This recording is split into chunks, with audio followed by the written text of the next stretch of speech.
Is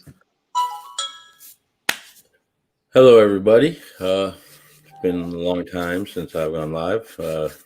Say hello to everyone. I got Kelly with me, Hello, everyone.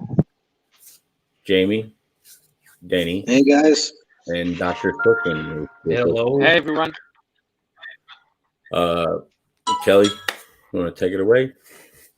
Yeah, so I wanted to kind of take it back to Kuss Road for a second and interview Investigator T about it and what he thought about it being a possible crime scene, especially when Zellner's now kind of put in all her briefs that she believes that it's maybe the primary crime location. So I thought before we moved on to the bones and the electronics and everything that could have been even found on Kuss Road, I'll take us back there first. So that's what I did. I hope you guys enjoy it.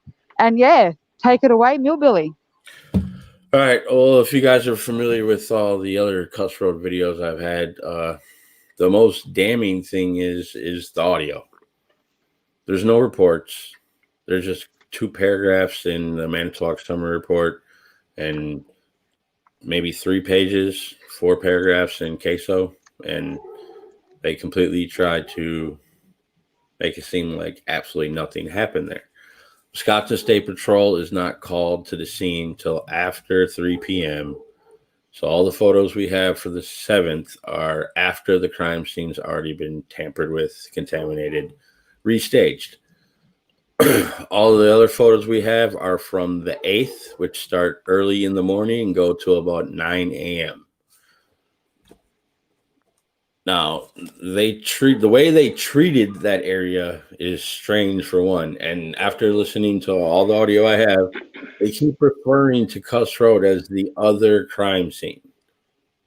So, audio's key. You can't stop.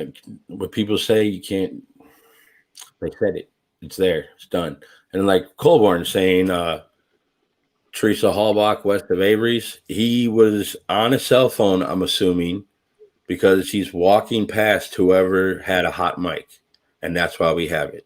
If the dispatcher wouldn't have shifted over to the whisper channel, we wouldn't have any of that audio. And come to find out that if it wasn't for Remaker fucking up in the pre-trial, we wouldn't have any of this Manitowoc audio at all, because he tells Buting that he prepared for his testimony by reviewing his notes and the audio. They had no clue there was no audio until he said that.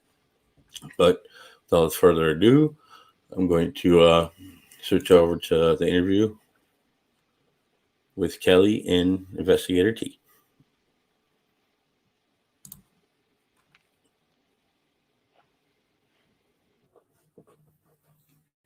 Hello, Investigator T. A huge welcome back, and thank you again for taking time out to have a chat. It's very much appreciated. Oh, you're most welcome. I'm looking forward to it. Oh, great. Sorry, it's been a while. I did have to step back for a few weeks between real life and work, and I need to take a breather, but it's definitely good to be back and diving back into the case. Yeah. Cool. So before we start, I just want to let everyone know where we're at and what we'll be discussing tonight, and that is Kuss Road.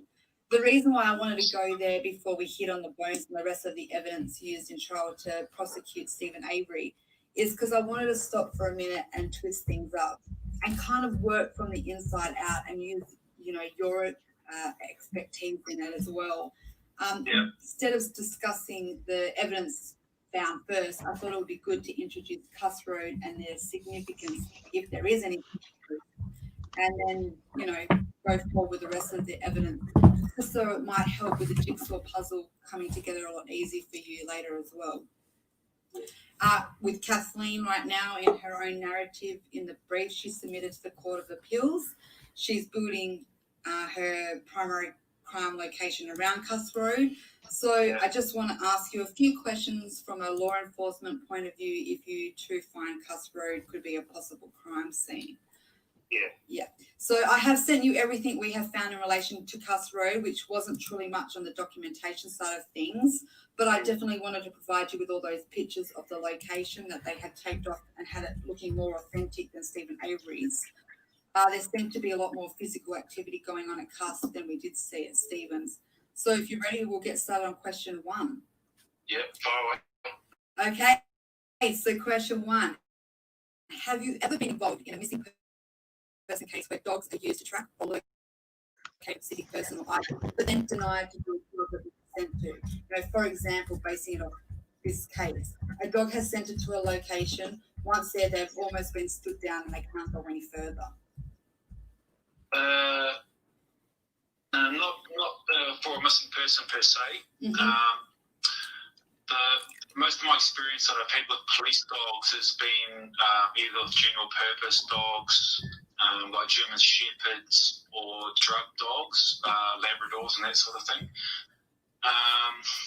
When we use, if you want to relate, I suppose, a missing person to someone who we're looking for, like a burglar, a car thief, or something like that, they could be deemed to be missing because you don't know where they are.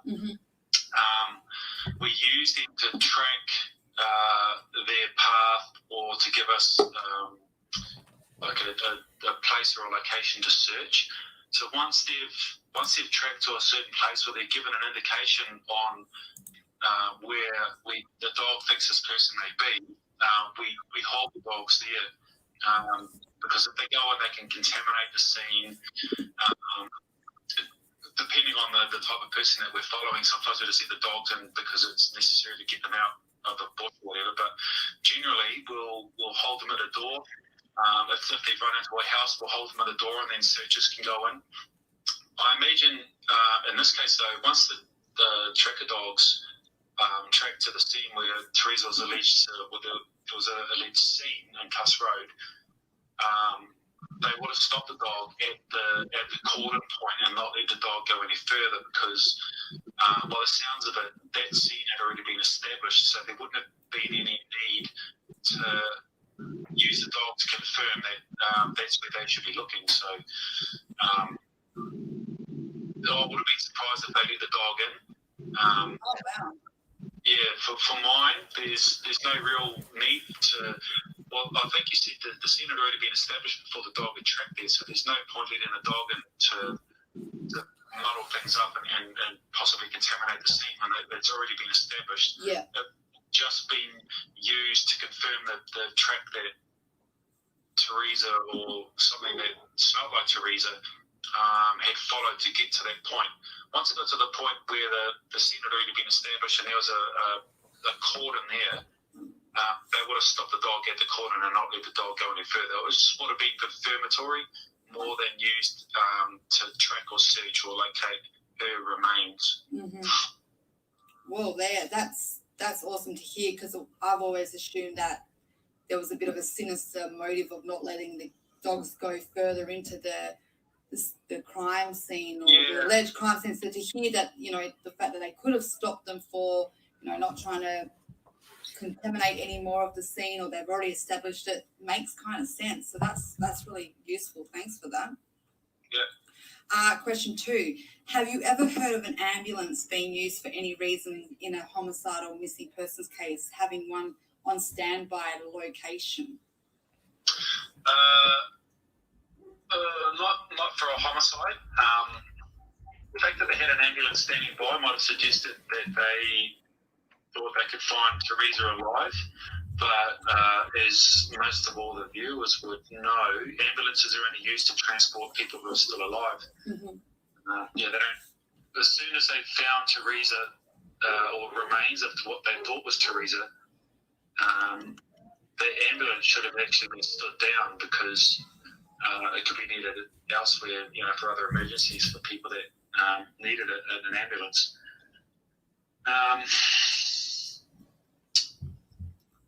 Well, that's interesting. The other point I was going to raise with the ambulance thing was police officers can confirm a life extinct if they find remains of a body or a person that is obviously dead. The only time an ambulance officer would be allowed into the scene would be to certify that someone was dead. By the sounds of it, they didn't find a body where it suggests that she was still alive, or even if there was a body, that person was still alive at all. And if they did, let the ambulance into the scene or the ambulance officers into the scene. Hang on, just trying to read up here. Yeah. I remember what you're saying, because you said that if they had found the like a torso, there would be documentation from the ambulance as well to say that they had removed the body and had, declared the body of Teresa to be deceased, blah, blah, blah. So I remember you saying that to me. So that's kind of goes hand in hand with going back to your original thing with the way an ambulance would be there, which makes sense. At that stage, she was only a missing person. If she had been found just injured and alive but hurt but needing medical assistance immediately, they had that on standby. So at face value, they did do the right thing in case she was alive and just injured. Yeah.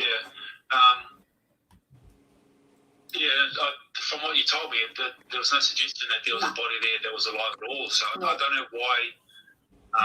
The ambulance may have been on standby just on the course of the job, but it wouldn't have been sent to Kuss Road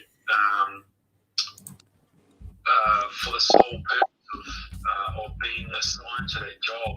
It would have just been on a standby to turn up just in case there was any chance of that person being found alive. But there was obviously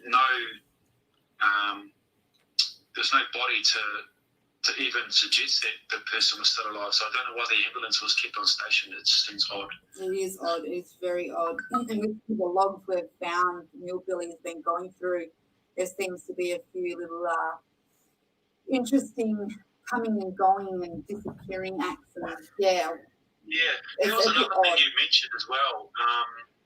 That ex-detective. Had signed in but had disappeared. That would never, ever happen, ever. There is no way in hell that a civilian would be in charge of a crime scene that important where a possible murder site or dump site had been found. The dog had already tracked to that site, so they knew it was of some significance. It had been cordoned off already. But for a civilian to be left in charge of the integrity of the cordon is just insane. I can't even compute that. It's regardless if he's an ex-detective or not, it would have to be a sworn officer. And not just a sworn officer. It would be at least a detective, at the very least. And then there would be logs and stuff, run by uniform staff that would log it or would come into the borrowings out of that perimeter. But to have a civilian, that kind of blew me away. But that for me just makes anything they found there basically inadmissible, because you cannot testify to the veracity of whatever they've found. Absolutely. So question 3, what do you believe they found there? It's hard to say. There wasn't much to go on. I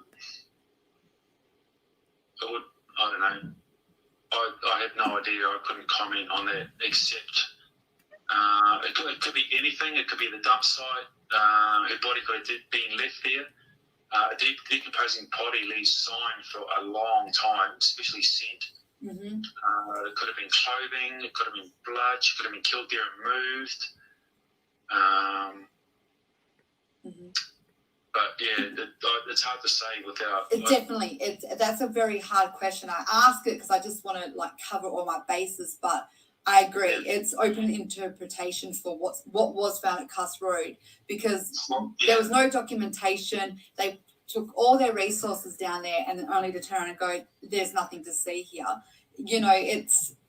I just wanted to see whether you had an idea.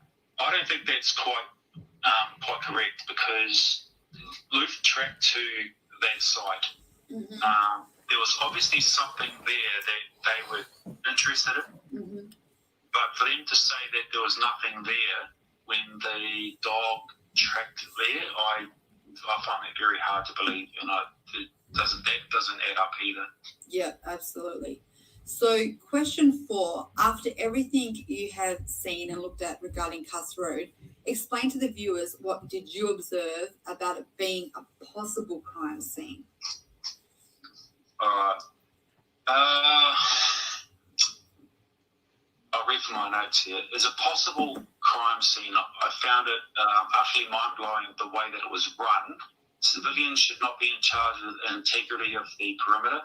Ambulances and civilians should not be coming and going at will. I found the log sheets are not being completed properly, i.e. People coming and going weren't logged. Movements in and out of the scene that weren't logged. A possible contaminated item, I think you mentioned the shovel. Yep, the shovel, yep. Yeah, being brought to the scene was, again, I'm speechless at the way that it was run. As a crime scene, it's hard to say because just going on what you told me, my opinion would be they found something there, and that would seem to be confirmed by the dog tracking there. Yep. And then for them to say that there was nothing there, that it was just a false alarm, basically, I don't buy that either. Yeah, I agree with you. There was something had either been there or, in my opinion, from what I believe, something had been there. Yeah. And they had discovered that she had been there, or something had been dumped there that had been outside of the Averys. So they realised, oh shit, we need to get rid of this now because it affects our narrative and our tunnel vision that it was Stephen when we brought all her stuff out here. Well, they could have found something that they relocated, and they didn't want that item to be located or found or logged or noticed before they wanted it to be found in the place where they wanted to be found. Absolutely, which I think we'll get to that at the very last one, which I'm going to kind of tie back in with you. So I agree with you on everything you said there about the being of the possible crime scene. What do you think about the way they taped it off and how they had all the activity? Do you think, as an officer who's gone to crime scenes, did that kind of fall in place with what you would see authentically if you were to conduct it? No, absolutely not. Like I said before, a civilian running a crime scene is unheard of. Right. Unheard of. 18 years in law enforcement, and I don't even have words for that. Yeah. I can't believe that I can only come up with theories as to why. Maybe it was because any sort of sworn officer involved would have a little more integrity into what they found there and would testify to what they found, whereas a civilian is not obligated. Wouldn't hold themselves to that same level of accountability. Yeah. And I don't know. It just seemed like the person the ex-detective that was left in charge of the scene was also linked to the other officers that were involved in Avery's first conviction. Absolutely. So it's such a conflict of interest. I can't fathom the fact that they left just a civilian. Effectively, someone off the side of the street pulled in and said, "Hey, run a crime scene for us." Yeah, absolutely. Mind. Yep. It's just absolute biggest belief. It is. It really is. So I got the question 5. Millbilly has found the conversation that I sent you. It was a conversation online, a dispatch call where you can frankly hear someone say, Teresa Hallbach, west of Averys. This dispatch call was on a different server, and Millbilly had stated that if it hadn't been changed over, you wouldn't have heard it at the time. Why would officers be using a secret channel to communicate? And would you even consider that a secret channel? No, not really. It's not unusual for police to use separate channels. I know that we use separate channels even just in our local operations. Right. You'll have the main comms channel that the district uses. Mm-hmm. Everyone has a call sign assigned to that channel, and you talk to comms. Just you run of the more normal stuff. If you're running an operation where you don't want to tie up the radio waves, you will, at the start of the operation, a radio channel to all the people involved at the briefing. Mm-hmm. So, for example, it'll be like the main channel, district channel for district might be 1002. But then you can jump on to 2002 or 3002. It just depends. And then they normally have one person at least monitoring the main channel, because that's the main channel that comms go through, and it's where you find all your radio traffic. But local talk is quite often done on just an operation-specific channel. Absolutely. And I think you said to me before when you were taking notes, when I had sent you everything and you touched back with me and you said you had outlined like if they were doing sinister secret channels, you'd expect them more to use their mobile where nothing was recorded, period. That kind of closes the window of being caught. Yeah. Anything And the point was interesting as well because in the murder investigations that I've been involved with, all communications are logged. Telephone calls and that sort of thing, they'll be written down in a detective's notebook. Say, for example, today's date, 9th of September.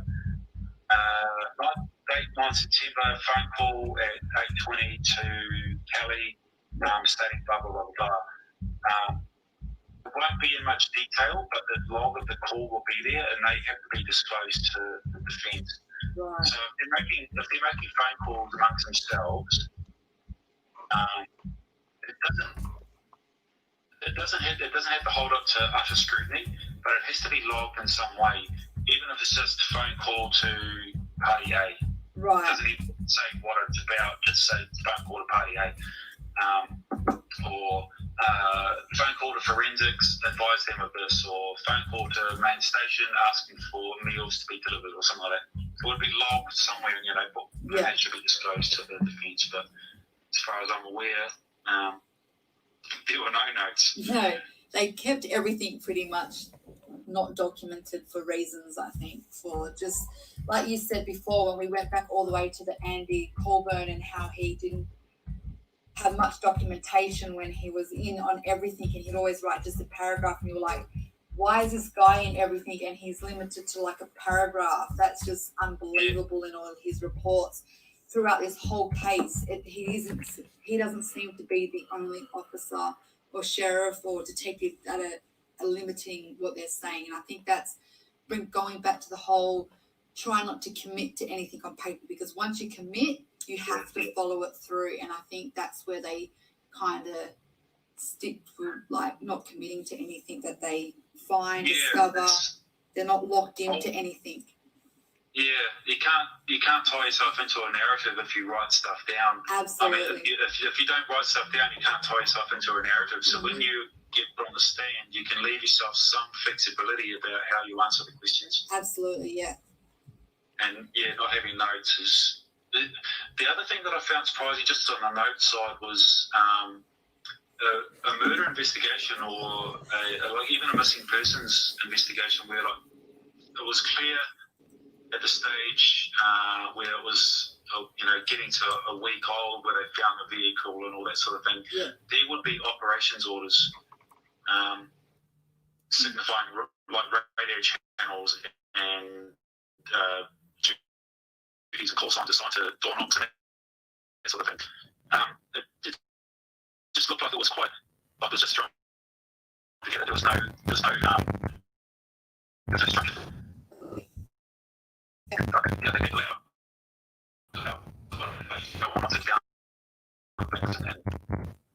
Being able to manipulate the narrative, manipulate the evidence that they found. Oh, that's for sure. Absolutely. I couldn't agree with you more there. Question 6. Do you think Kuss Road could have been a diversion / smoke and mirror to hide the real shenanigans going on in the background, like getting more people off and away from Stevens to do more plannings, like planning of evidence at that location? No, I don't. Basically, in short, no, I don't think it was a diversion. Cool. Because the dog tracked to that location. Yeah. You can't fool a bloodhound. You just doesn't work that way. I'm so glad you said that. But could you trick one? Could you maybe, Yeah, of course you can. You can, of course, it's common to it's common to lay a trail for a dog. It's what criminals do when they try to avoid us. They'll jump over fences and they'll lead us through streams and that sort of thing. So it's common knowledge. You can trick a tracking dog, but yeah, I don't. Here's a really interesting one. So I'm going to try to word it so it makes sense, but it's question 7. In law enforcement terminology, what would you call a torso? I asked this because Bushman refers to finding like a stump. Do you think that could be a code for a body part, or do you think it was just an easier way for him saying we found a rotted tree trunk in a location that has these kind of things? Have you ever heard of like an officer saying, hey, we have a trunk here and a stump or a trunk, and then going to it and then realizing it was a body part? Do you guys use different kind of terminology, or would you just refer to it as a body? Hey, we found a body part. If you're asking to speculate on how they would call a body part, it's hard to guess because these guys are just so amateur. But in my experience, no, we would never call a torso a stump. Yep. It would be called a torso or partial remains. Partial remains, right. So that would be, if in a law enforcement, how you context it. You can't call a stump because it's so vague. It could be anything. Yeah, absolutely. And that's why a lot of people have speculated that possibly for that reason, a stump could be interpreted as a stump in a body part, a stump as a tree trunk, anything. It's open to, well, what? I would hazard a guess in this case that stump would have been a reference to a body part of some sort, because you just wouldn't refer to a rotting tree. Because that's what he references it to. But then eventually, what they come out with is they said that what they found in that location was I'm gonna say this, it was like a bag of manure kind of thing that had been buried, and they were like, there's nothing to see here. It was just like soil kind of thing, disturbed soil. And then, so really, at the end of the day, they kind of closed it off with, there was nothing here. We had spent time down here and there was nothing. It was just a false alarm. Again, we just wanted a lot of people have said, could they have used the terminology of stump to reference a code word for a torso? But like you said, you'd call it a partial remains or a torso, but in this case, anything is possible. Yeah, you wouldn't call, unless they were just being crass, you wouldn't refer to what you found there that set off so many false alarms as a stump. Yeah. A stump of what? A stump of what? Yeah. Absolutely. It doesn't make sense, and it's odd. It's very odd. I don't know whether they're being dismissive on purpose and just trying to downplay whatever they found, or whether they just that hillbilly that they just refer to things as stumps. Yeah. It's another thing that doesn't compute. It's not very professional. It's not descriptive. It isn't. Is it a stump of a bone, perhaps? Like, is it bone? Is it, like you said, it opens for interpretation of what do they call a stump? Yeah, and you would have to call into question any documentation that referred to what they found there as a stump. The fact that the dog tracked there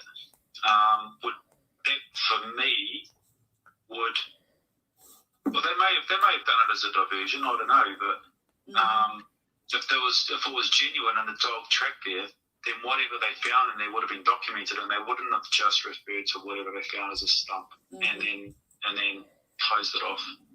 Well, they're doing their jobs properly. Nothing to see here, they reckon. Yeah. Just a stump. Question 8. Have you ever heard of a detective coming out of retirement for one day to lead a search party? It's not uncommon. I've Okay. heard of that before. However, their roles are strictly caveated to whatever their expertise is. They don't get management roles. They're more of a consultant type role. They don't get involved in physically manipulating or managing exhibits or scenes. Mm-hmm. They solely get brought in for their opinion evidence. Right. That's the only scenario that I've seen ex-detectives or sworn officers like forensic officers or crime scene officers be recalled solely on their area of expertise. They do not ever take an active role in investigations. They just don't. Yeah. And so him coming in as he's the one that called up and goes, hey, listen, I'm going to offer my services. I'm going to come in and I'm going to help. I'm going to take search party A. I'm going to lead them, blah, blah, blah. That's in reference to you saying he's technically a civilian at this stage now. He has no right to kind of lead anything. Yeah. That's the civilian side of it, right? Yeah, he can volunteer services. Yeah. It's the same as anyone volunteering their services to assist in a search party. But once anything that's found that requires prosecution, their role ends. Yeah, they right. don't get told, well, you found something. No, you can just act as the crime scene manager and do whatever you like with it. As soon as their role, they're just civilians. Right. That makes sense. Same with a teacher or a truck driver or a cook. They wouldn't be given control of a crime scene, even if they were ex-detectives. Yeah. Okay, so final question, which is my bonus question. In your honest opinion as a law enforcement officer, if they had found a body or anything that could have been used to frame Stephen, really fucking him over and securing his guilt in, keeping in mind that they didn't have a narrative at this stage or any physical evidence of Teresa, do you believe they would have used it to their advantage and used her DNA or anything of her exhibits or anything to frame Stephen Avery's trailer? Of course. Yeah. I mean, they've obviously gone to lengths to frame Stephen. Yeah. So anything that would be used to strengthen the case, they would have used. Yeah. If that, and I think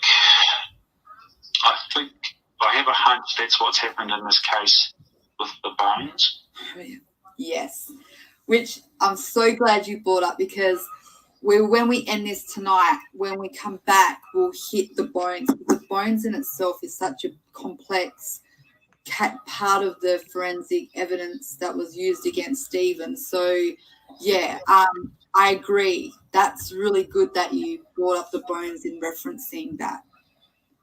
The fact that there was no physical, no body, no blood, nothing of Teresa's that was found. There's no physical evidence from Teresa's body that was found by the police. Mm-hmm. That was used in the prosecution would suggest to me that they didn't have it, which would then lead me to believe that the body may have indeed been burnt, which is where they got the bones from. Mm-hmm. The only evidence that they planted was Stephen's evidence in her vehicle. Yeah. And around that sort of space, they didn't have any physical blood or anything. They basically didn't have anything from Teresa. All they had was her possessions. Mm-hmm. Absolutely. And they put Stephen's DNA on the I think they have on Teresa's possessions, and they made it look like he was with her or had been in contact with her in some way. The fact that they didn't plant any physical items or physical body parts or any kind of DNA or evidence, forensic evidence from Teresa herself, blood, DNA, whatever, would suggest to me they didn't have it. Absolutely. The fact that they found the bones, which had been, would suggest that she'd been burnt, that would suggest to me that that's all they found. And I would not be surprised if they found the bones at Kuss Road and put them in the pit. Wow. Because I've definitely started sending you, you've been reviewing the bone stuff, so you've already kind of got an idea of where we're going with that. And you've been looking at the notes and the pictures that I've been sending. So you're already started to go down that rabbit hole. And knowing that they found the bones in 3 to 4 different locations. So, Kuss Road, it's not even hard to believe that also could have been an area too that they found majority of the bones. Being the fact that 60% of their body's still gone. It was either the dump site or the kill site. Fantastic. That is honestly music to my ears. And I just want to throw back quickly to question 7. That makes me always go back to the torso and being a stump, because I think and this is my opinion, I'm just trying to base it off like the way I try to keep it logical and all that, and ending it on your expertise and your idea of it. You said that if they had it, they would have used it. So it goes back to, if they had a torso, brackets, a stump, why wouldn't they use that to their advantage? And I have had a lot of people go, well, you know what, they've already searched the property. They couldn't go back with the torso and then find it. I'm like, yeah, they could have. They went back to the trailer 7 times after not finding a key and then finding a magic key. They could definitely go back and then finding item FL, which was the bullet, which we will go down that road later. They definitely, that was part of their game plan. They would go back. They would change their narrative to suit that. So why wouldn't they have gone back to change the narrative that a body part was found now in his premises? Even if they didn't physically plant the torso on Avery's property, there are other ways of using it. Yeah. Getting blood DNA or tissue DNA off the stump, and putting it in Stephen's trailer. I mean, they would have swapped Stephen's trailer for her DNA. It would have been prudent to do that. And any kind of biological DNA that they found from Teresa would be absolutely damning. Absolutely. And I've always said that. I said, it kind of goes back to, if the cops had killed her, they would have done such a good job that it would have been so bulletproof. It would have been cleaner. It wouldn't have been this sloppy. The documentation would have had all their T's crossed and their I's dotted. And it would have been so cutthroat that even Stephen probably would have turned around and went, shit, maybe I did, because that's pretty damning against me right now. And it goes back to that. They used what they had. And from going on what we do know in their own narrative, they didn't seem to have a lot, especially not of her. Yeah, and it's, like you said, that's a really good point. I don't think the cops did it because they have no motive. And if they did do it, it would have been watertight. Yeah. Their motive was tight in the fact that they definitely had motive, because they had the $36 million kind of lawsuit pending on them, and they also had the depositions that were hanging on their heads. But is it enough to kill an innocent woman? And why Teresa? A lot of people can make that jump and go, yeah, it is. And I can see that. I really can. But then it doesn't fit with how the crime scene played out and how this whole framing turned out. Yeah, it worked. No matter whether they were involved or not, it worked. Stephen is in jail. They got what they wanted. But to me, it would have been more cleaner. It wouldn't have been so sloppy. They wouldn't have left all these things, these little, I call them the Easter eggs, to be able to hunt and find. It would have been so tidied up that there wouldn't have been us asking these questions all these years later. And you wouldn't have a documentary questioning it, because it would have been just so straightforward. Yeah. I mean, it's so sloppy. It's so sloppy. They wouldn't have had... they had to make up the narrative themselves. They with what was dictated to them in the circumstances. They didn't have the chance to set everything up, perfect scenarios and that sort of thing. So yeah. And then it went into an almost like a tunnel vision. They didn't want it to be Stephen. They needed it to be Stephen to end the lawsuit, to end the depositions. That was their part in this. Yeah. In my opinion, a lot of people think it could have been law enforcement, and I respect that, and I can see why. But I just think that's, again, it just logically you have to clean it up, and it just makes no sense to me. Yeah. And that's why it's great talking to you, because from a law enforcement point of view, you give us all that. Like, I remember the very first time I brought this case to you, and I was in this case, and I would talk to you about it and give you little like ideas of why I did and what I do and stuff. And I remember asking you once, like, how would you do it? You're a law enforcement. How would you do it? And your exact words to me was, and you made it so simple. You said, all you need to do is you need to take a truth and you need to just put someone in it. And it's as simple as grabbing Stephen and putting him in her car. Bang, you're done. It's simple, it's clean, and it's over. So why not? Why would it have to be this elaborate setup that makes no sense? It just doesn't work. Yeah, I've never got it. I've never understood. I don't know how they twisted how they managed to get what actually happened and twist it in front of the judge to make it fit their desired narrative. I don't know how they got it through court. I know that's one thing you always, and throughout this whole process, that we keep in touch. And when I'm sending you stuff, you'll send things to me. And most of the questions I get from you, or the statements I get from you, is, I cannot believe this even made it to court. How did this pass? Like, in Australia, you said half these things would be admissible. You wouldn't even see it. We got guilty people caught on camera doing stuff that get found not guilty. This is just ludicrous. I know. Well, I don't know. Again, it's hard to compare apples to oranges, but absolutely. Even just basic common sense would dictate that there's something just doesn't add up. Mm-hmm. Well, yeah, that was pretty much the Kuss Road discussion. Thank you so much again. I think now that we've hit the bones, we'll kick back off with that in the next few days and get that going. If you're free, we'll discuss that and we'll set up a time and we'll get that sorted. Thank you so much again. Honestly, it helps so much. Everyone, it kind of keeps with the case being in limbo at the moment, waiting for the courts to make a decision.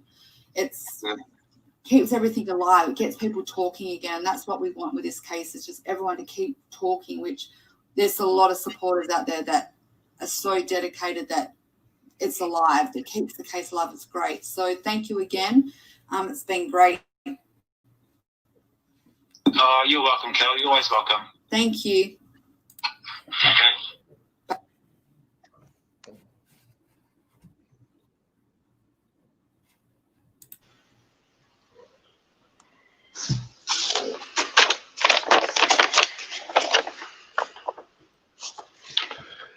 Well, I don't know how choppy that was, but I apologize. I will be editing it after, but I've never had this problem before.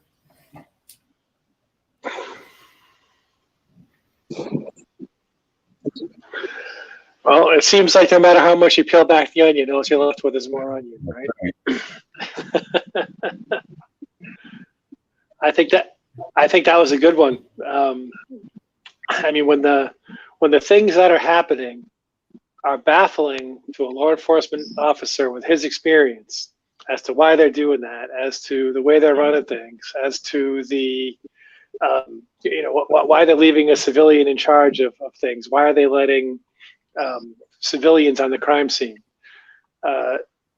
He doesn't have an answer, right? That's just not the way you do things. And usually when you're doing things not the way you're supposed to, it's because you're not, you have another agenda besides solving the case properly. Ain't that the truth? Just the lack of. Yeah. I mean, I still Yeah, I took some. I mean, one thing I'm not sure I quite understood from his perspective. And maybe he answered this in the first one, but he talks about the crime scene. There's cases where somebody gets kidnapped or somebody runs away and they dump that cart at the airport. They don't shut down the airport for 8 days, calling that a crime scene, right? So at what point do I declare a 3-mile radius a crime scene, right? I still don't get that. The ambulance was, I thought, extremely. He says it's fishing. The only reason he would call an ambulance is to verify there's somebody dead, right? And as if that's not hard enough to tell. But he didn't ask for a medical person on that ambulance. Say like, hey, is anybody using that ambulance? That's what I remember from the dispatch call, right? Is anybody using that ambulance for anything? He didn't say what we needed it for. He just said, hey, bring that ambulance down. Yep. Yeah. Without the flashes, right? And you would also hope that most law enforcement officers know how to check a pulse and would not need an ambulance there to do that for them. Just like I said, after the 7th of November, they're referring to Kuss Road as the other crime scene. But nothing happened there. They found a bag of peat moss buried. Yeah, I don't buy it. Why is he requesting a shovel? Why is he requesting? They found a shovel that the cadaver dog hit on. Yeah. Mm-hmm. One interesting thing that is right there at the end, with Investigator T talking about the court system, how and it's a big point for me. And if you really look at it, everything that is known, at least at the time of the case, the actual court system really failed Stephen for all the BS that they allowed to be in there. All the letting Kratz That's right. take control of the whole case and lead it instead of having a judge who's supposed to be leading that case. That's disheartening. Does anybody else find it suspicious that Kratz was on the property on the 5th? I mean, what the heck? All the DAs property, all of them.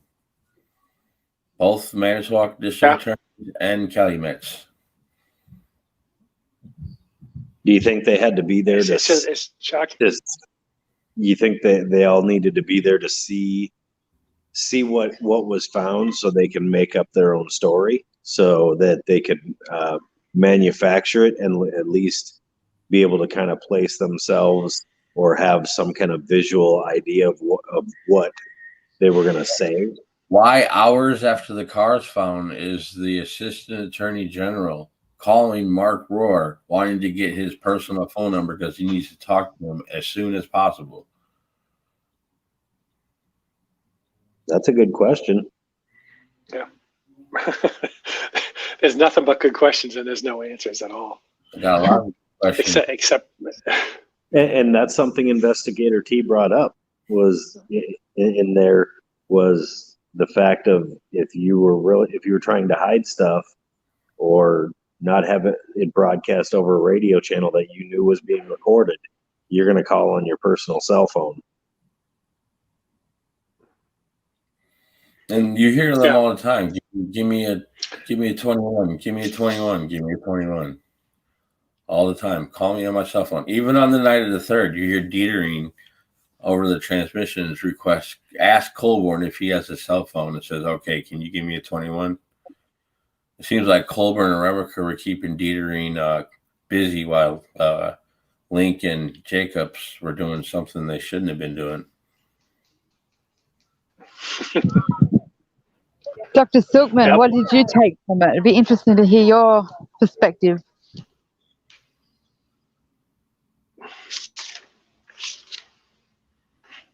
He said he had to step away for a minute. He's not here at the moment. Oh, okay.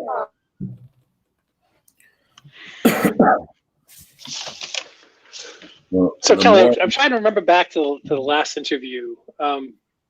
Did Inspector T weigh in on the depth of the conspiracy?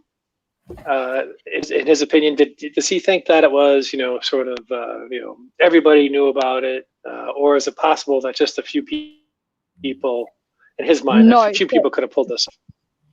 So in the planting side of it, because he said to him, the planting started with the law enforcement and then ended with the law enforcement. In his opinion, as we speak, he doesn't believe the killer had anything to do with planting. He believes it started from that and it ended with law enforcement. And where he's at with that is, he said in all he has been witnessed corruption in his career.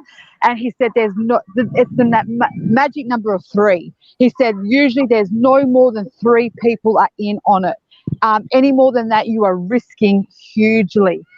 He said if you're going to give a number that more than 3, no more than 5. There's 3. There's the Department of Justice, Manitowoc, and Calumet. It's 3. Yeah, I know what you're saying, but you've got to kind of bring that in. Because he said you would find it odd, but some of the officers that have been involved in corruption, what happens is as they get older, they hit the bottle more because they start being up. They gain a conscience, kind of, more or less, he said to me. And one of them usually spills eventually. And that's what he said to me. That's why you can't have a greater number than 3. It takes one person to have a conscience, turn to their wife and say, I fucked up years ago. I feel terrible, and it all starts to go downhill. So that's why most people only don't get a conscience unless they have some inkling that they might get caught. Yeah, it goes that way, and then it also goes with just age as well, I guess. When you're getting older and you've got grandkids and you're watching it, and then I wonder if Fassbender and Uyghur will ever sit there and go, shit, what we did to Brendan was absolutely putrid. Like, whether they, probably not, but if they did, it might eventually weigh heavily on their conscience that while they're watching a grandson or a granddaughter get to the age of 16 and realize that they put that same kind of child with a lower mentality in prison for almost the rest of his life. What? Because they wanted a confession. And like Investigator T said to me last night, and in their job as a investigator, a detective, is not to actually get a confession, believe it or not. Your job is to secure evidence. So if it went to trial, you have such a bulletproof case that you don't need a confession. So if you we all know this, you take away Brendan's confession, they did not have a case. There was nothing that legally or physically put Brendan in this murder. So he's really wrapped around that. He can't believe that confession itself even stood grounds, because there was not one piece of physical evidence that stood ground to make that authentic. And it just so he's getting hooked. Right after they find the car, why is Dennis Jacobs asking if they have Stephen Avery in custody, and did we find the body yet? Well, that's the $36 million question, isn't it? You add it to all the other whys. Why this? Why that? It's really complex. I've got Investigator T watching Stephen's interrogations at the moment, and the message I got this morning was on the lines of this: I don't know if I can do this. This is extremely painful. I cannot believe how fucking ridiculous this shit is. He goes, they didn't even follow their own procedure. Like, for starters, he goes, half the shit they were talking, only the killer would know. And if Stephen was the killer, he would have been laughing at him going, you guys don't know shit, because that's not even how it went. He goes, I can't even believe the crap they got away with in this interrogation. He goes, I am blown. Mm-hmm. Stevens or Brendan's or both? This one he's doing both. Well, he's done both, but he's really focusing on Stephen at the moment, because he goes, for his own peace of mind, he's kind of doing a profile on Stephen at the moment to see we're taking him through the case as we go. Like, for instance, we haven't found the bones yet. So the bones is what he's working on right now, but he wanted to get the interrogation tape of Stephen so he could get a feel for Stephen in this, because he goes, at the end of the day, it is all on his site. It's on his property. I want to get a feel of what I see with Stephen. So then when I get to the rest of the evidence, I can kind of tie it in. I said, yeah, do what you got to do. So he's right now working on the bones, and he's also watching all the interrogations of Stephen and interviews. So he's doing almost a profile of Stephen at the exact same time. And I noticed looking through the queso photos we do have, they go from November 5th to the 7th, and then there's a gap until the 11th.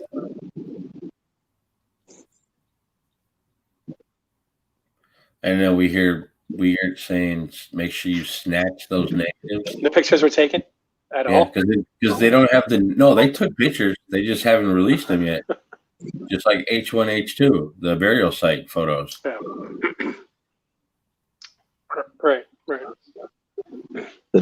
Travis did say that it is typical for the DAs to be on site in cases like this.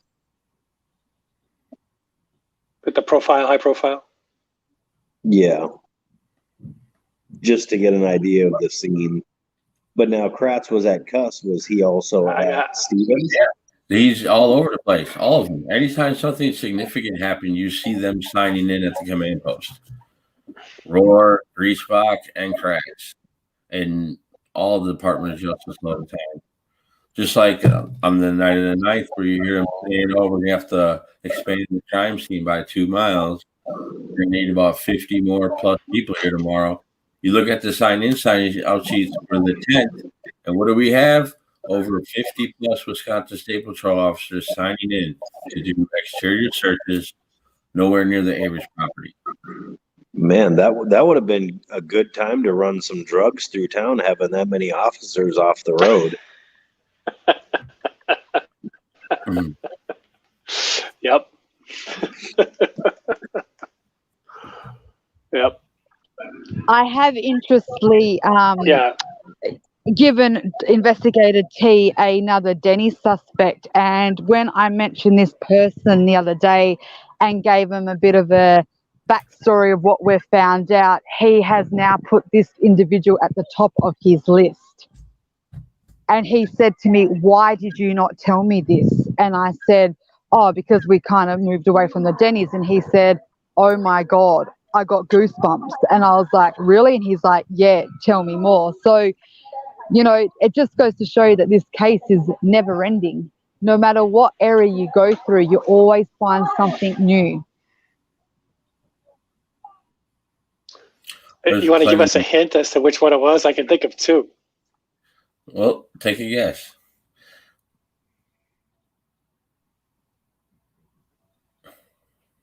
All right. Take a guess. I think he froze. He froze.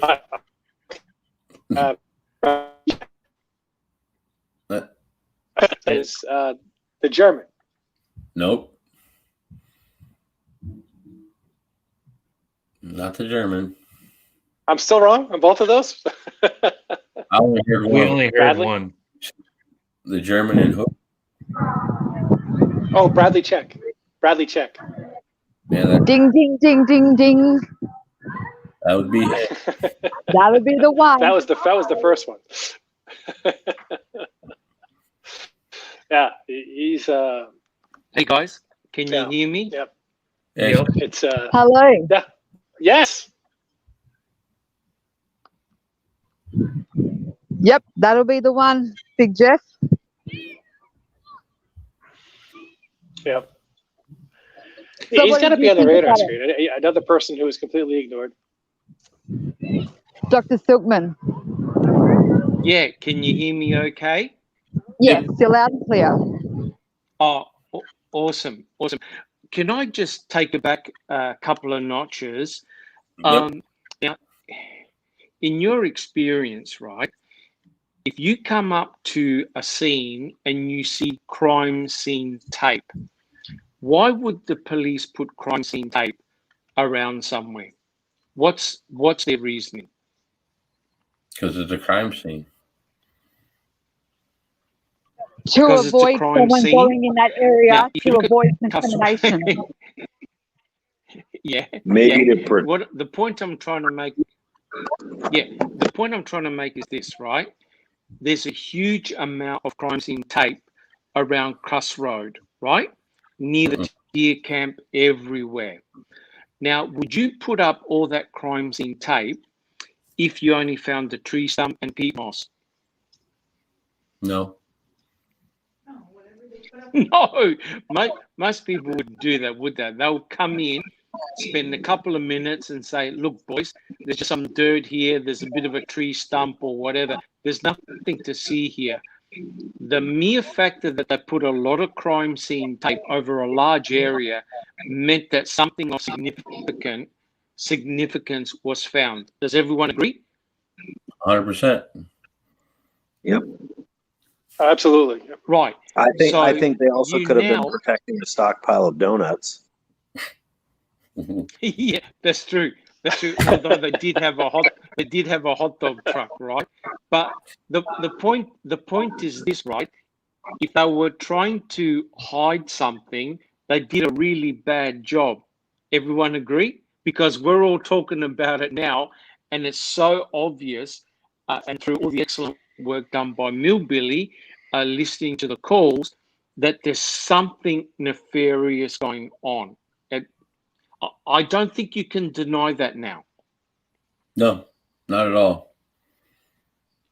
right? No, And I don't know when how you have obvious an it is either. I mean, it experienced took a lot of people, had to do a lot of work. Well, the Yes, fact that here. but Go ahead. I was going to say the mere factor that little clues and little hints were given and spoken about really points the direction that something was found and it was suppressed, right? And for some unknown reason, none of this was brought up in the trial. The only thing that was brought up in the trial, Colburn was asked, look, you were down there. What did you see? Oh, nothing of significance. It wasn't a grave site. It was just a bit of this and a bit of that. And Ken Kratz shut down the conversation, right? Now, the defense can't actually say anything because what documents have the defense got? Nothing. None. They would have had none of the phone calls. They would have probably had none of those photographs, and the photographs don't show anything of right? So someone has got photographs that probably show what has been discovered, but they're suppressed. No one's seen them, right? And so if you look at it rationally, the setup down at Kuss Road is more of a true crime scene than what you see as a setup at Stephen Avery's burn pit, right?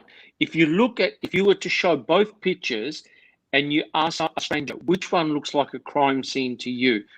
Everyone will pick Kuss Road because of all the law enforcement agencies that were down there. Well, that's why I posted the last 15 minutes of Stephen Avery's interview, because it's so fucking telling what Wiegert says. He says, correct, we found some of her bones today, being the 9th. We found the plates yesterday. And then every time he references Teresa Halbach, it's a body. The dogs took us to where the body was. Correct. And he mentioned the body and 6 times and the bones once. Yes. So I think Kelly and Investigator T said the operative word. The law enforcement, the people that planted the evidence against Stephen, used what they had. They didn't have hair, they didn't have blood, and they didn't have DNA. And that's exactly what you don't find anywhere. The only thing that you find are human cut burnt cremains. That's the only thing that they could use, which means that likely the police were not involved in killing Teresa. No. Someone else did, in my opinion. Another thing I noticed, if you read Queso, they start off stating that they went to Teresa Hallbox and they retrieved several items. 7 items, not several, 7 items. They only list 4. And we have photos of all 4 of them items. What were the other 3? And why didn't they mention them? They mentioned they took 7. They only listed 4. And all them 4s got tag numbers. And the very next items collected were the audio recordings between Stephen and Jody, which was given to Dieterine by Detective Jacobs on the 8th. Yes. Jacobs is correct. one of my suspects. I mean, the zipper voicemail disappeared. What else did he take to the grave with him? Correct. Milby, I don't think we're ever going to find out all the answers to this case. But I think for me personally, the work that you've done and other researchers have done have really exploded it. The cat's out of the bag. And now there's a huge focus of attention of the events of Kuss Road, because it's very incriminating. I was talking about Kuss Road before we got any of these photos. Correct. You know, to be honest, Millbilly, very few, I think, had the foresight to understand the gravity of what, and also the importance of Kuss Road. For me, my antennas went up as soon as the bones were mentioned in the Manitowoc County gravel pit. Then I knew that things were not as they were. And the mere fact that Ken Kratz didn't want to talk about the cremains in the Manitowoc County gravel pit, to me, indicated that he knew that the weakness of their argument, the state's argument, was that Stephen Avery was crazy enough to start playing Santa Claus with bones.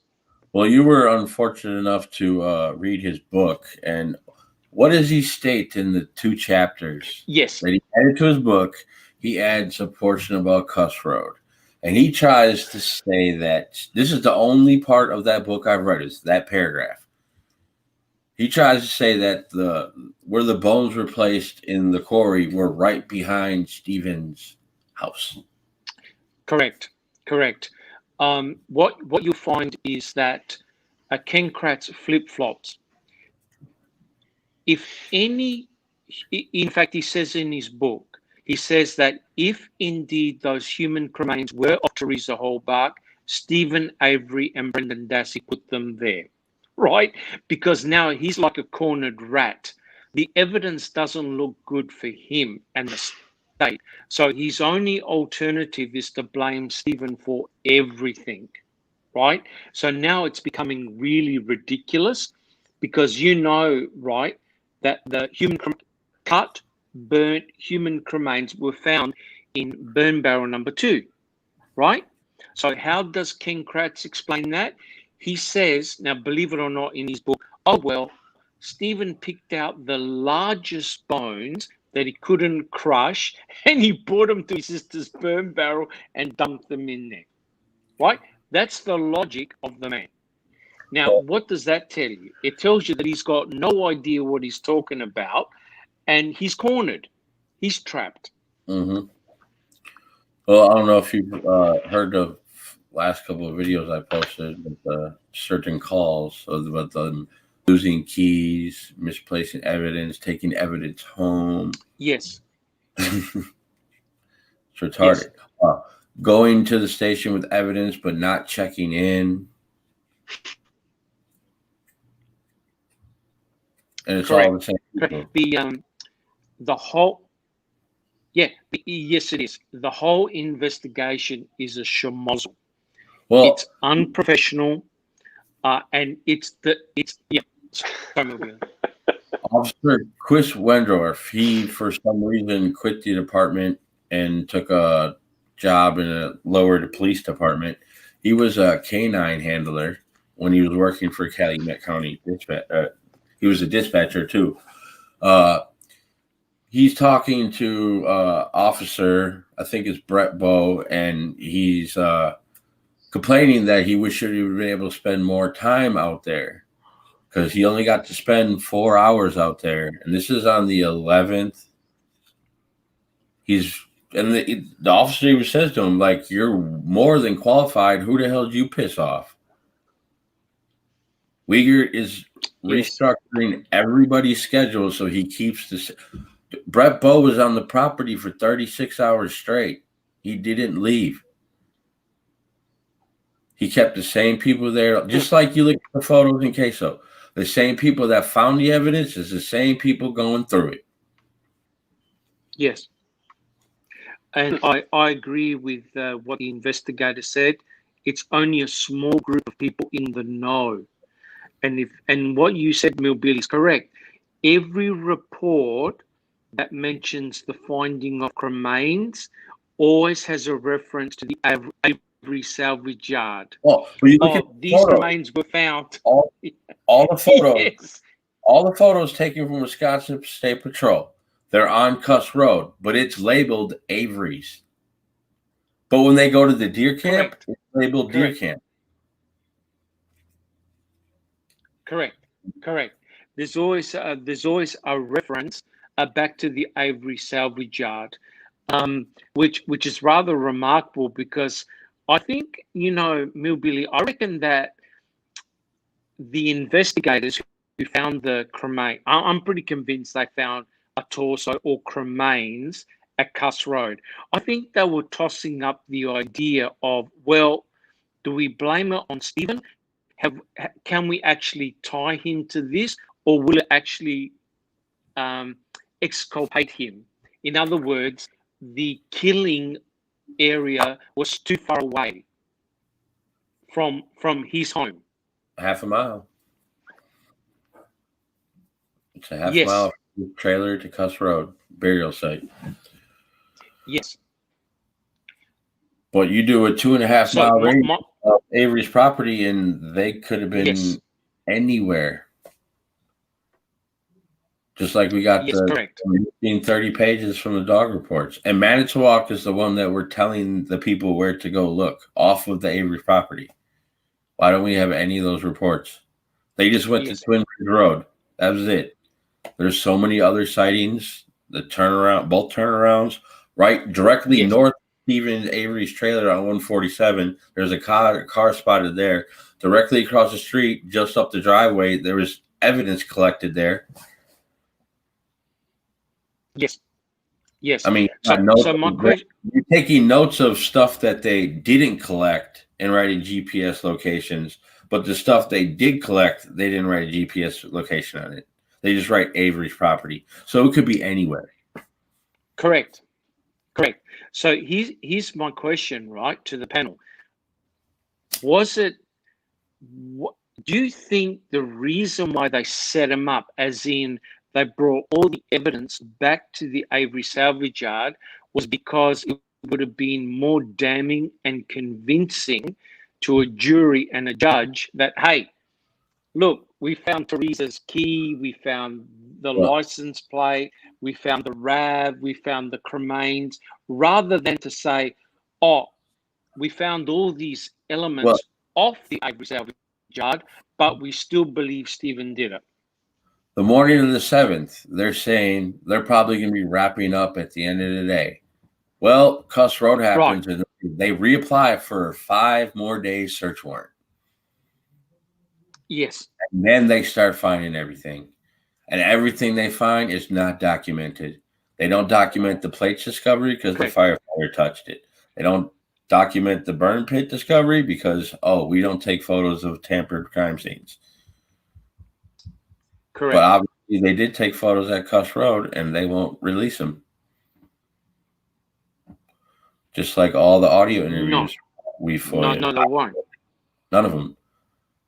There's records of all these interviews taking place, and they state that they recorded them. Either says it in DCI reports or CASO. And we also got evidence with those so-called interviews. But then we got Earl's interview that's not mentioned anywhere, but we have it. Correct. So, to me, I think it's pretty straightforward. I didn't hear all of Tony's Um, question These to the panel, but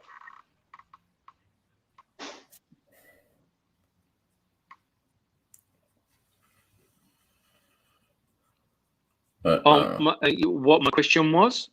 Yeah. Or we frozen? I'm not froze. It's just Jeff, I think. Jeff? Yeah. My question to the panel was, could it possibly be that the human cremains to the or panel, I didn't torso quite was catch all of actually it, but- found? but I Yes.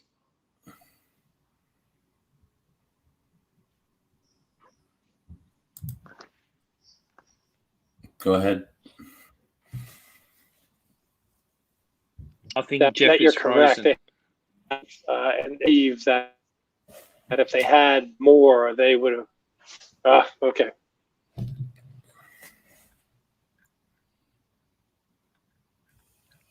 Yes, I think the planters I'll try and within inverted rejoin. commas use what they had, and so if they found the body parts or cremains outside the Avery salvage yard, they wanted to ensure that they had a tight case against Stephen, and the mere fact that they weren't looking at anybody else, I think, is incriminating enough.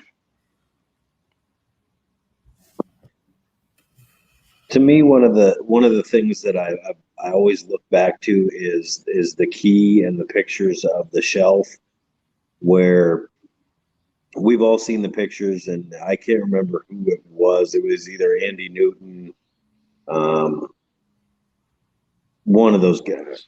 Could have been, I can't remember who exactly did it, but they showed the before and after pictures of the shelf where Colburn said that he shook the case and all the changes in the same spot. My point about this is that if Andy was willing to lie about this key for the placement, and that's been shown, why would he not lie about other things like the plates, like, you know, the blood? There's if they're willing to do one simple lie, they're willing to do many to make happen what they need to happen.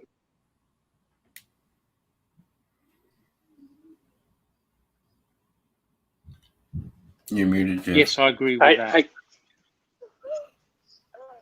I completely agree with that too. It just Colburn is definitely one of the villains of this. The key, the call on the third, the license plates. If you read the report, the firefighter suggested that Sergeant Colburn said, "Oh, I checked that car out because I saw a glint, even though the sun wasn't in the right direction in that back seat." That's just so, you know. So you have to be a fool not to see Colburn's involvement. Who the other two deep ones might be, I mean, Link is certainly a suspect, but there's no doubt that there's a lot of funny business going on. Just harken back to Investigator T using the phrase "mind blowing" and "speechless." How often do you hear a professional investigator say that? We barely even tipped the iceberg. He's has no idea what he's in for.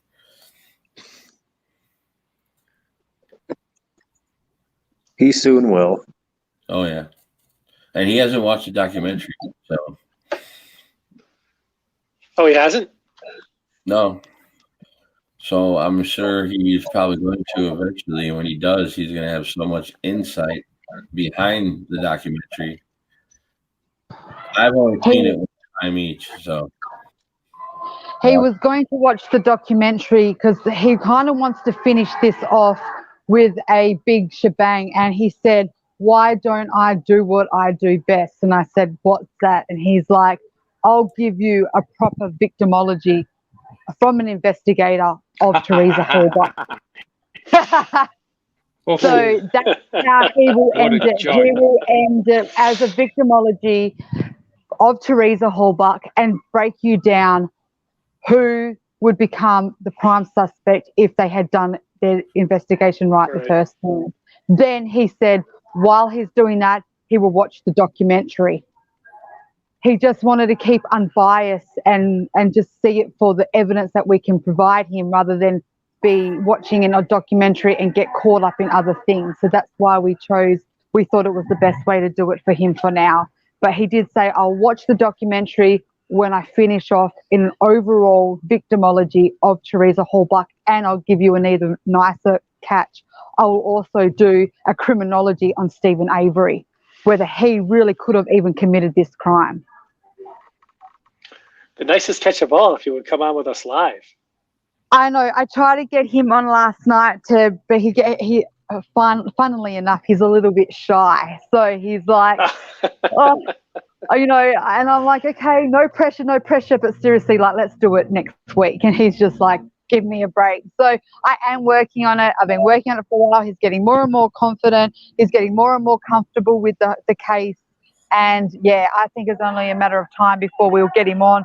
And I said to him, it'd be great to have you on a live where everyone can just go hit you with a few questions. And I think it would be great to finish off with a huge live and you doing a victimology. And he's like, if that's what you want. So we're getting there, guys. We're getting there. We better start that one early, because that one's going to go late. Yeah. Oh, I'd love to have him on. There's just so many, he says things that are just so insightful. You just can't help but want to follow up with like 5 more questions, just to tap his brain, Definitely. I mean, for me, the point I want to make is that the actions that the MTSO took and the investigators took is not random. It was done deliberately, right? When Kelly says, they should have done a victimology, they should have done a criminology. These are basic 101 standard techniques in any investigation, but the investigators chose not to do it. Now, the question is, why? I know it's rhetorical, we know why, but, this should have really been pushed really hard in the trial. And I know that Buting and Strang, pinned Fassbender on this, and he goes, yes, you normally look at siblings, yes, you look at family members, yes, you look at ex-lovers, blah, blah, blah. But did they actually do that? Answer, no. Right? So he knew, in Fassbender knew what had to be done, but didn't do it. Right? Just like, who was the gentleman? I forgot his name, who said, oh, well, the reason why we didn't take photographs is because the crime scene appeared to have been disturbed. Excuse me? You hadn't even started sifting the ash, and you don't take any in situ photographs.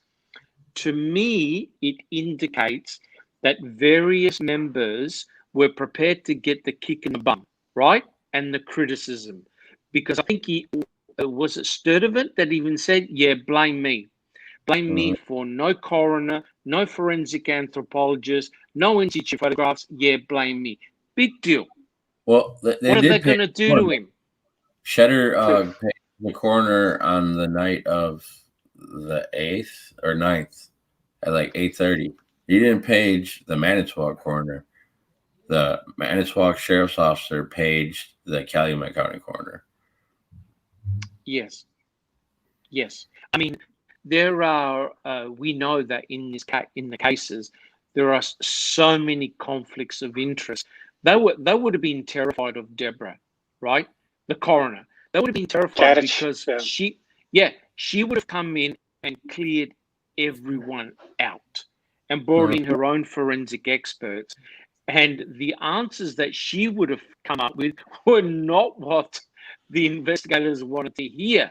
So what you do is you make sure that she doesn't go on Kuss Road nor the Avery Salvage Yard. Therefore, you can come up with any scenario you want. Who's going to contradict it? Nobody. Yep. Nobody. So if you don't have an independent person there to say, hey, look, boys, this looks mighty suspicious to me, right? Right. You can't have that. So what you do is you make sure that the coroner doesn't find out about the human cremains until she hears about it on TV. Mhm. And then you have the town manager call her up to say, tell her if she shows up, she's going to be arrested because she has a conflict Correct. of interest. Yep. Correct. Yet all these bozos like Lenk, Colburn, Remiker, and all these other guys are permitted to assist in the investigation, right? So everyone turns a blind eye. Right. So Let me and ask- of course, oh, go ahead, Jamie. I'd be very curious to know if both of the judges, both in Brendan's case and in Stevens, have watched it now and looked at stuff and thought, how did I miss that? You know, everything that we see in there. I know if it was me, if I was any part of that case, I would be watching that documentary very closely and trying to remember, you know, crap, did I miss something? You know, you were talking about conscience or investigator T, and we were talking about conscience in here. You would think that they would. I mean, even at the cost of, you know, admitting that, hey, yeah, I missed this and it's wrong. You know, they have a lot of power. They're the ones that could actually make things happen if they look back at this and saw, you know, what they were misled with by Kratz. They're really the only ones unless Stephen gets a new trial. Mhm. I mean, I think that is an exercise for them of sort of, you know, personal, you know, in other words, I don't think it had any legal standing at this point. The case is at another court. I mean, they might want to come forward. They might want to write Travis would know the term, but like a friend of the court letter, say, hey, you know, I screwed up on this.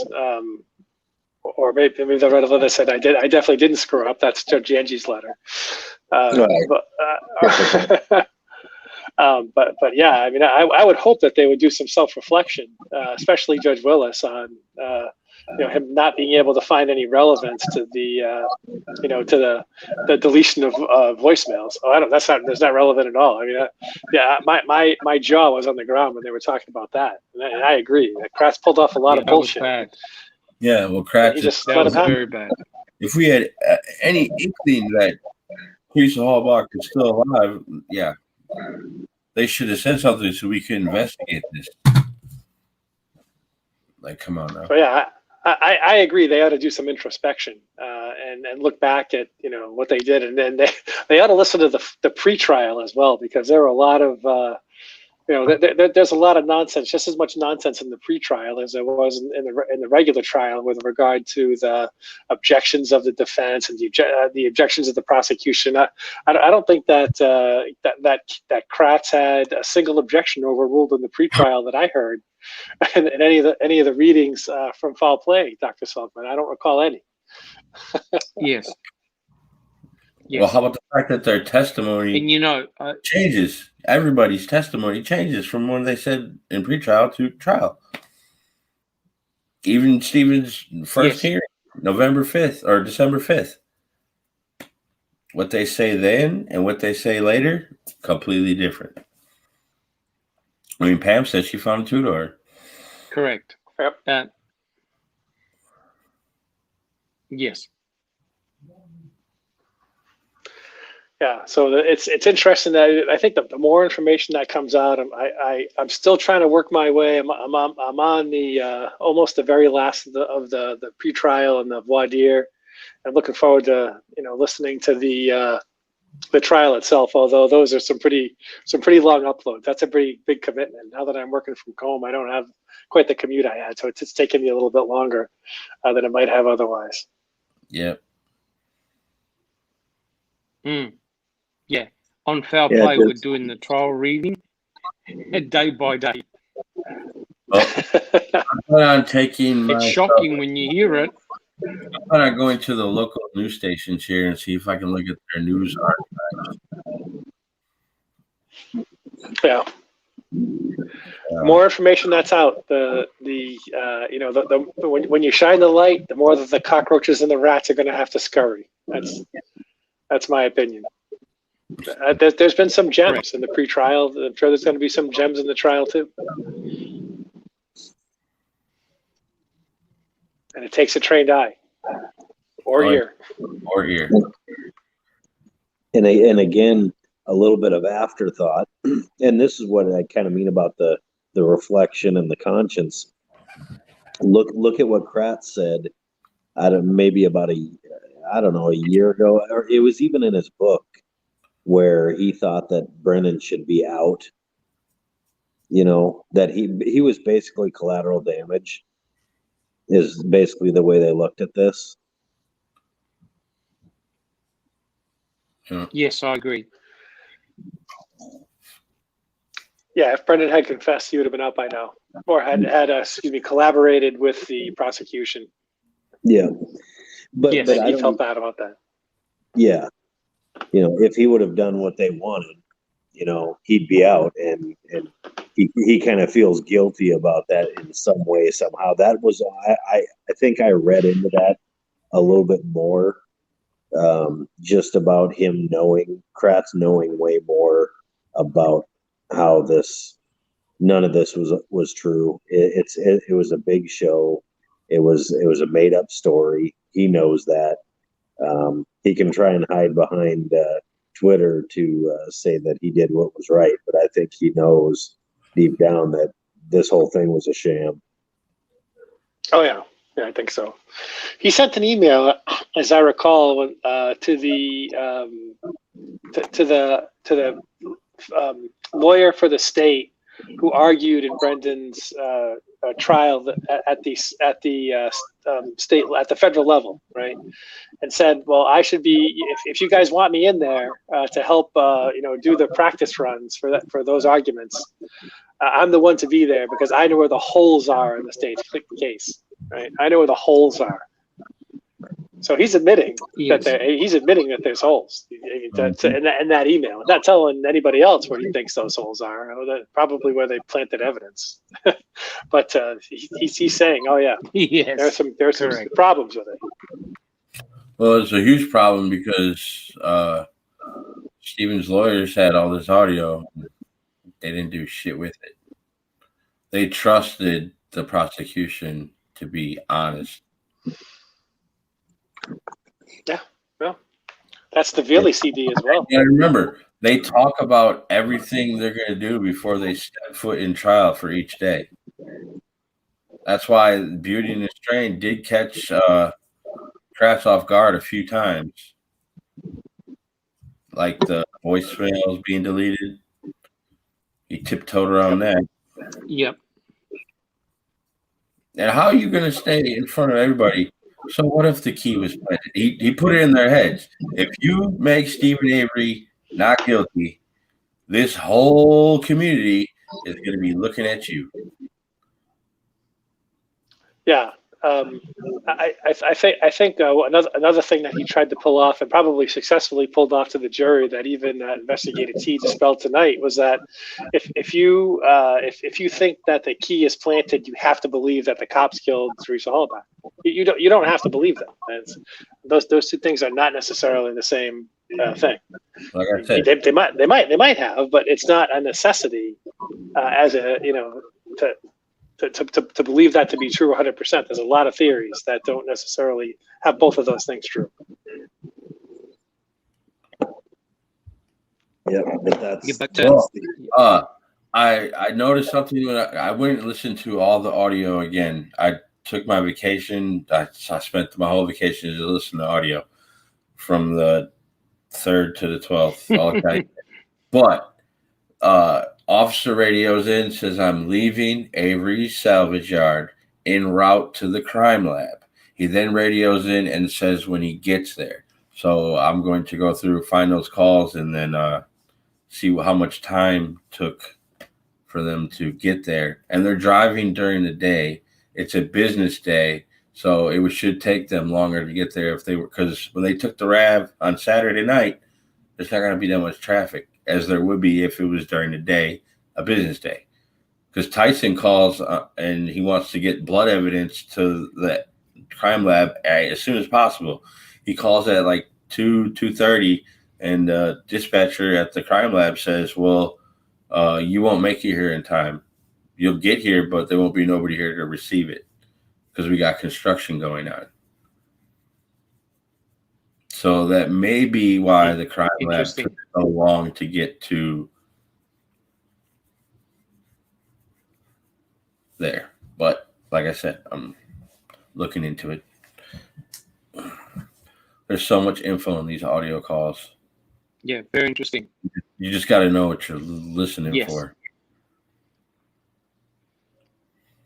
So everything I posted out there, but is you know, I'll play all the channels. Yes, and I've got all the sweet stuff, but I've been going through and just posting more relevant things because I don't think people are really listening to understand. They're just listening to listen. Correct.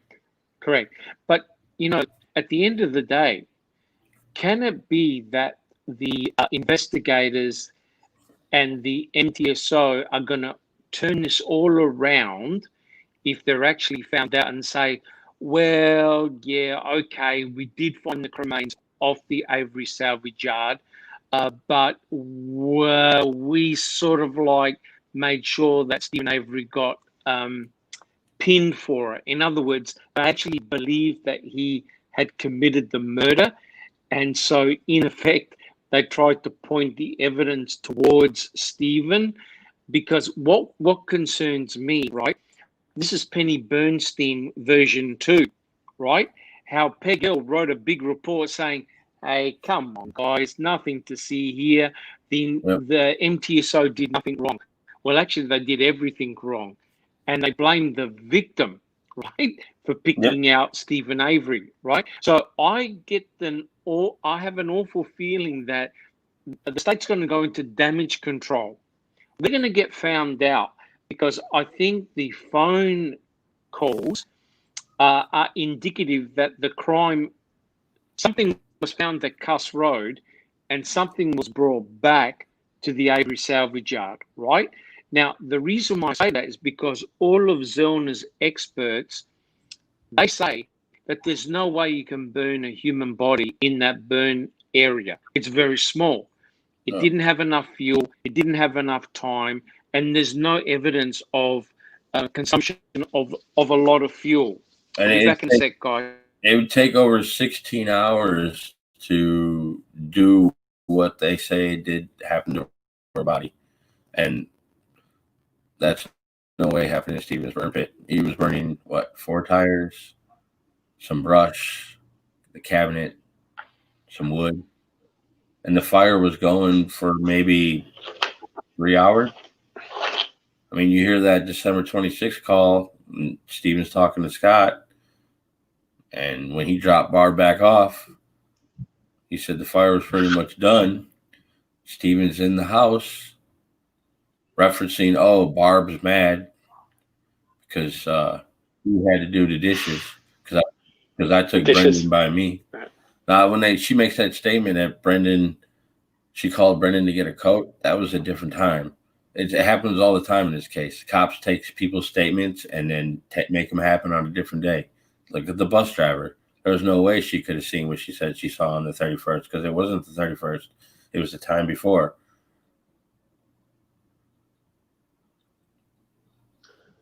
Yeah, look how long it took Stephen to actually be convinced that he actually had a fire on the 31st. You know, you were there when He was that call, waiting, anticipating, and he said it. Talked about burning Yeah. the brush. Yep. Brendan even says they carried the brush from the field where Radot left it over to the fire pit. Yep. Everything Steven says can be. It's he don't lie. He admits it. Like you can hear in the jail calls. Earl asked him, "Did you say that?" He says, "Yes, I said it."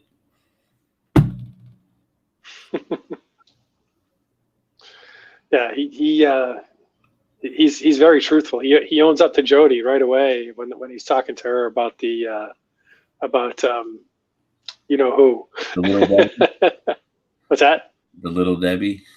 Little Debbie, yeah, Debbie Club. he doesn't try and deny it. He owns up to it right away. I need to talk to people. I'll go insane. I call her no more. He says, "I'm going to." Yeah.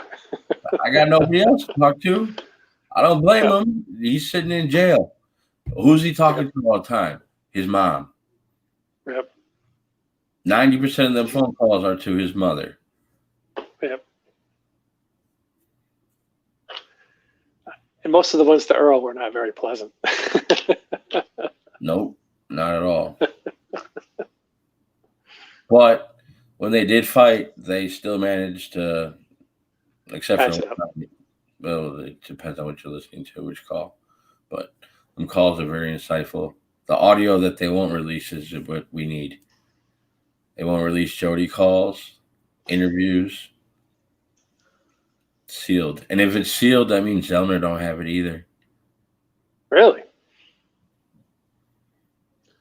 I for the life of me, I can't understand what the point is. What the legal reason is that they can't release calls from before October 31st between Stephen and Jody.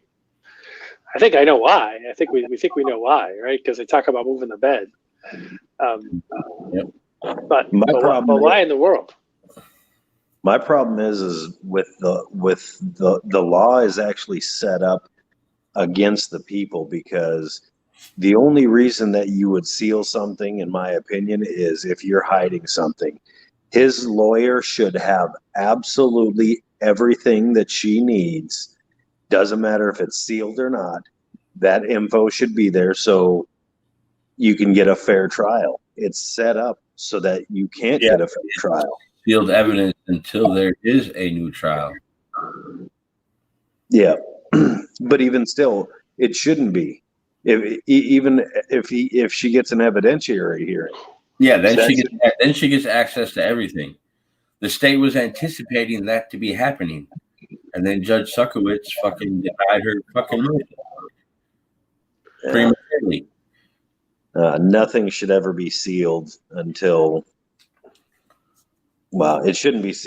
I shouldn't say that. I know there's certain sensitive things, but in this case, what is so sensitive that they need to hide? The truth. Exactly. Yeah, you'd think they would need to give a reason for it being classified or for it being sealed. What's the reason? They got to be that those legal reasons can be challenged, right? Why isn't Zellner challenging them? Maybe she's got to get to the next step anyway. When she gets to the next step, she's going to get them no matter what, as Jamie just said. That's probably why. Yeah. Who seals that? The state. It's all so that would have to come from a judge? Yeah. Yeah, judge is the only one who can seal it. So. Yep. So that'd be, again, the same judge that denied the motion. The same judge that's been fucking with him ever since. Judge Angie? Yes. Yes. Judge Flowers? Can I just say, I think Jamie hit it on the head, I think, or Big Jeff. I reckon one of the reasons why they want to suppress the phone calls is because they discussed the arrangement of the bed in the bedroom. And that would directly contradict what Brendan said Or in how his about confession. what Steven said to Jody at 9:33 p.m. on the 3rd after we got back from Menards? I bet you he talks about what happened between you last talked to her at 5:47. 4 hours, Yes. went by. A lot happened in that time. Cops came. They went to Menards, dropped money off her books, came back, talked to Jody. They will not give us that call because it's going to completely destroy Yes. law enforcement's timeline. Correct. I got my eyes on law enforcement. I have from day one. We'll never find out what really happened to her, but we will find out who framed her. There's a paper trail. You're not that smart. Well, and a big part of it too, with all the stuff that has been slipped up on with the investigation itself, if that stuff gets unsealed, I think that's when you're going to be seeing a big like, oh shit moment with Manitowoc, with Kratz. And then that's probably when somebody will probably come out and talk so they can be the one that gets a deal. Well, they got a scapegoat. They can blame everything on Jacobs. He's dead.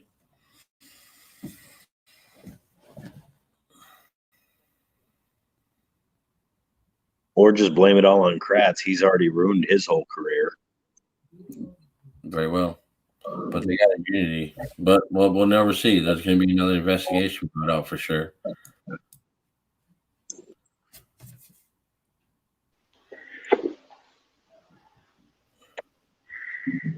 Well, I think we're about done for today.